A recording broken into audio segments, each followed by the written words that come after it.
Assalamualaikum warahmatullahi wabarakatuh. Bismillah, alhamdulillah, wassalatu wassalamu ala rasulillah, amma ba'd. Wargi dahlia yang diberkahi Allah subhanahu wa ta'ala, semoga Allah menetapkan kepada kita semua menjadi hamba-hamba Allah yang pandai bersyukur, girah memiliki kesemangatan untuk beribadah, dan tentunya amal ibadah kita diterima di sisi Allah Qadirul Jalil. Amin ya Allah ya rabbal alamin. Thayyib, wargi dahlia yang dirahmati oleh Allah Subhanahu wa taala. Alhamdulillah kita memasuki bulan Dzulhijjah. Kita tahu wargi bahwa bulan Dzulhijjah itu adalah salah satu bulan yang dimuliakan oleh Allah.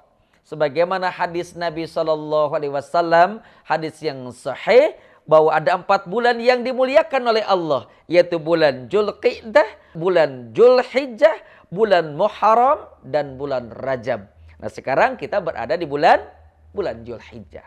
Saat kita memasuki bulan haram atau bulan yang dimuliakan oleh Allah, Dzulhijjah misalnya, maka Allah berikan keistimewaan. Apa keistimewaan di antaranya?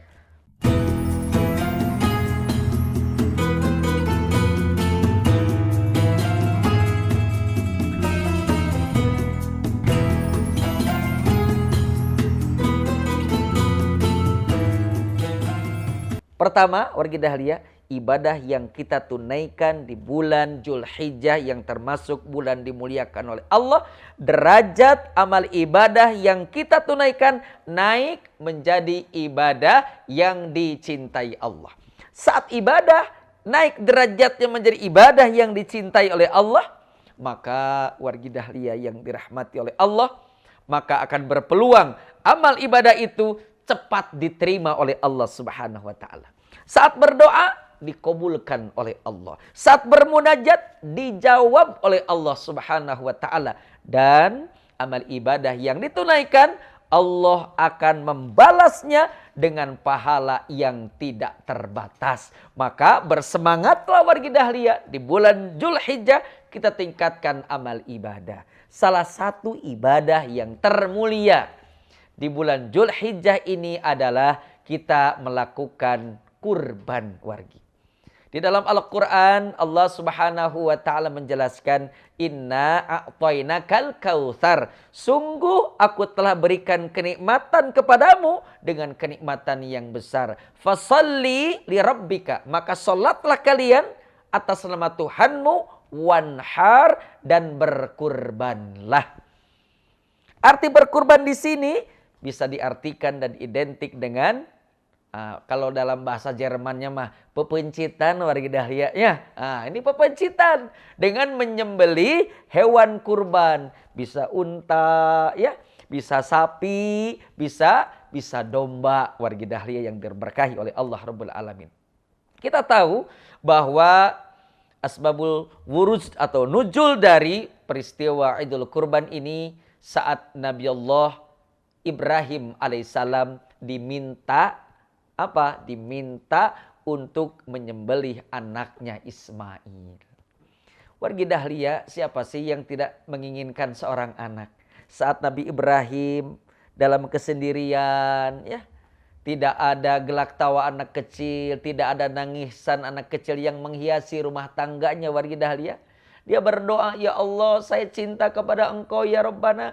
Kecintaanku kepadamu melebihi kecintaan apapun. Bahkan kalau Engkau takdirkan aku memiliki anak, kalau Kau perintahkan untuk disembelih, aku sembelih. Makanya hati-hati itu berdoa wargi dahlia. Ya, kelepasan Nabi Ibrahim alaihissalam ya, saking cintanya kepada Allah, maka Rasulullah SAW menggambarkan bahwa Nabi Ibrahim ini memiliki gelar Khalilullah, orang yang dikasihi oleh Allah. Nah, saat Nabi Ibrahim bisa berdoa seperti itu, kenapa? Karena beliau belum memiliki anak.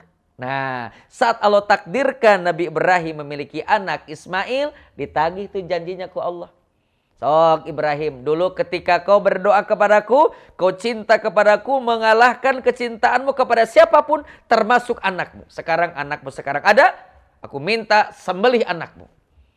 Nah, ini sebetulnya bukan perintah nyata harus membunuh anak, hanya menguji saja wargi dahlia. Ya, pendek cerita, maka Nabi Ibrahim alaihissalam sami'na wa ata'na. Dengan didukung dengan apa? Dengan keikhlasan seorang anak. Ini memberikan hikmah kepada kita bahwa saat kita melaksanakan ibadah kepada Allah, teh kadah kumaha? Harus sauyunan dengan keluarga, saling mendukung, saling menunjang ibadah orang tua dengan anak-anak dengan orang tua. Seperti digambarkan oleh kisah Nabi Allah Ibrahim alaihissalam dengan Ismail alaihissalam. Dengan keteguhan Nabi Ibrahim, kecintaan kepada Allah melebihi kecintaan kepada siapapun. Akhirnya Nabi Ibrahim berhasil dari ujian Allah, maka digantilah Ismail dengan seekor gibas. Seekor domba yang gemuk wargi dahlia.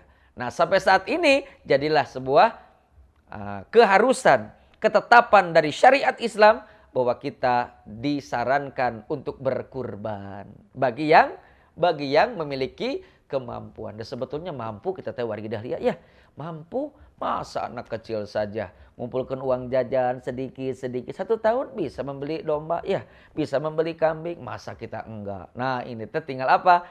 Dalam batin kita mau tidak tuh kecintaan kita kepada Allah. Buktikan 1 tahun sekali wargi dahlia untuk apa? Untuk melaksanakan kurban. Nah proses kurban ini wargi dahlia bisa unta, bisa sapi, bisa domba. Nah, ini wargi dahlia. Kadangkala ada sesuatu hal yang menarik di sini. Menurut pendapat wargi dahlia, menurut pendapat katanya bahwa 1 ekor domba itu untuk 1 orang. Ya, kalau untuk sapi sudah jelas. Ya, sapi itu bisa dengan 7 orang. Ya, sebetulnya begini wargi dahlia. Sebetulnya domba ya, atau kambing itu bukan untuk 1 orang, tapi untuk 1 keluarga wargi dahlia. Kenapa? Lihat firman Allah, la yukallifullahu nafsan illa wus'aha. Allah mah tidak akan memberikan beban yang berat kecuali kepada disesuaikan dengan kemampuan kita. Maka sungguh pun demikian, kurban untuk kambing teh hanya 1 untuk 1 keluarga. Apa itu ada contohnya Pak Ustadz? Ada contohnya. Rasulullah menyembelih hewan kurban, mengatasnamakan ini kurban atas umatku. Tuh kan?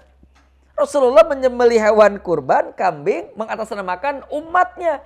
Yang namanya umatnya beliau itu wargi dahlia bisa yang sudah ada ataupun yang belum ada, yaitu kita, gitu. Jadi tong salempang wargi dahlia tidak ada kata kita mah tidak berkurban hari ini. Ya kalau kita memiliki kelebihan harta silahkan. Hari ini ayah kita, besok ibu kita, tahun depannya misalkan istri kita, besok tahun depannya lagi kita, anak kita. Silahkan kalau kita memiliki kelebihan rezeki. Tetapi kalau toh memang kita tidak memiliki kelebihan rezeki, boleh 1 kambing, 1 keluarga. Langsung diberebetkan, kena pahalanya tanpa mengurangi pahala yang Allah tetapkan. Maka dari itu wargi dahlia yang diberkahi oleh Allah Subhanahu wa taala, saat hendak mau melaksanakan Idul Kurban, ingat ada beberapa sunnah yang mesti kita perhatikan. 1, disunnahkan di tanggal 9 ya Zulhijjah kita melaksanakan saum sunnah Zulhijjah wargi dahlia. Kemudian yang kedua, kita melaksanakan apa? Salat Idul Adha. Bedanya nih wargi dahlia, bedanya antara Idul Adha dengan Idul Fitri. Kalau Idul Fitri, kalau kita mau ke lapangan kan makan dulu ya, minimalnya minum 1 butir kurma. Itu sunnahnya. Tetapi kalau Idul Kurban beda wargi dahlia. Idul Kurban mah Nabi SAW kalau mau berangkat ke lapangan untuk melaksanakan sholat Id, beliau tidak makan terlebih dahulu. Dan durasi dari pelaksanaan sholat Idul Fitri dan Idul Adha berbeda.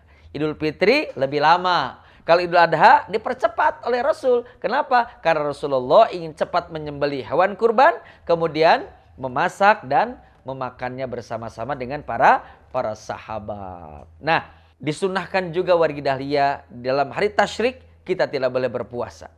Tetapi perbanyaklah kita takbir, tahlil, tahmid. Allahu Akbar, Allahu Akbar, Allahu Akbar. La ilaha illallah, wallahu akbar, Allahu Akbar, walillahil hamd.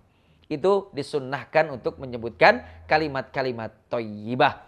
Maka dari itu, wargi yang dirahmati oleh Allah Subhanahu wa taala, tetapkanlah kesemangatan dalam jiwa kita. Zulhijjah ini harus menjadi penyemangat untuk berkurban bagi kita. Serahkan semuanya kepada Allah, yakin Allah akan memberikan peluang rezeki yang tidak disangka-sangka. Barakallahu fikum. Assalamualaikum warahmatullahi wabarakatuh.